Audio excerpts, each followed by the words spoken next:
કાયદાનો દુરુપયોગ કર્યો છે અને આ કમિટી કાયદેસર રીતે દૂર થાય એવી હું આપણા માધ્યમથી જિલ્લા રજિસ્ટ્રાર સાહેબ, કલેક્ટર શ્રી અને એસપી સાહેબને હું નિવેદન આપું છું કે ભાઈ આ જે ખોટું કામ કરે છે તે કાયદેસર દૂર થાય અને આ ખોટા કામ કરતાઓને કાયદેસરની સજા થાય એવું અમારું નમ્ર નિવેદન છે। ચાપત માટે તો હવે ગામના લોકોને જે વ્યક્તિગત જે થયું છે બરાબર છે, એ પોતે જ એમનો જવાબ આપશે અને મેઇન સીસીટીવી કેમેરાનો એમને જે છે એની તપાસ થાય તો દૂધનું દૂધ અને પાણીનું પાણી થઈ જાય।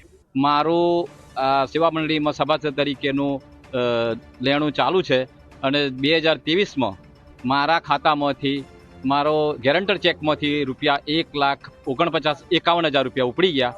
બીજા નંબરમાં 2024માં 1,74,000 રૂપિયા 12.5% વ્યાજવાળા ઉપડી ગયા। ત્યારે મેં સેક્રેટરીશ્રીનો ફોન પર માહિતી લીધી કે ભરતભાઈ પટેલ ચેરમેન શ્રી ઉપાડી ગયા છે અને એ પછી ફોરેન જતા રહ્યા અને લેખિતમાં જાણ કરી છે કલેક્ટર સાહેબશ્રીને, અધિક કલેક્ટર સાહેબશ્રીને, એસપી સાહેબશ્રીને, મધ્યસ્થ મંડળી સાબરકાંઠા હિંમતનગરને જાણ કરી છે, સાબરકાંઠા મોડાસા મિની બ્રાન્ચને જાણ કરી છે। માગણી એ છે કે અમારા જેવા 7 સભ્યોના પહાડપુર સેવા મંડળીના 7 સભ્યોના પૈસા ઉપડી ગયા છે 2023, 24 ને 25માં। એમાં ટોટલ લગભગ 20 લાખ જેવું ઉઠમણું થયું છે।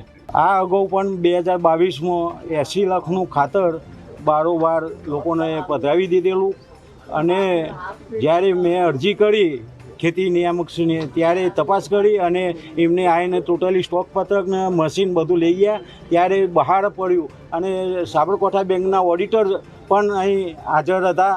ઓડિટ ચાલતું હતું મહિનાથી, તો એ વખતે એમને કીધું કે હું વસૂલાત કરું છું, 2 મહિનામાં પૈસા ભરાઈ દઉં છું અને એ વખતે જૂના ભાવનું ખાતર અને નવો ભાવ એ તફાવત પડતો હોય તો પણ નવા ભાવનો જૂના ભાવનું ખાતર હતું એનું બિલ બનાવી દીધું નવા ભાવમાં।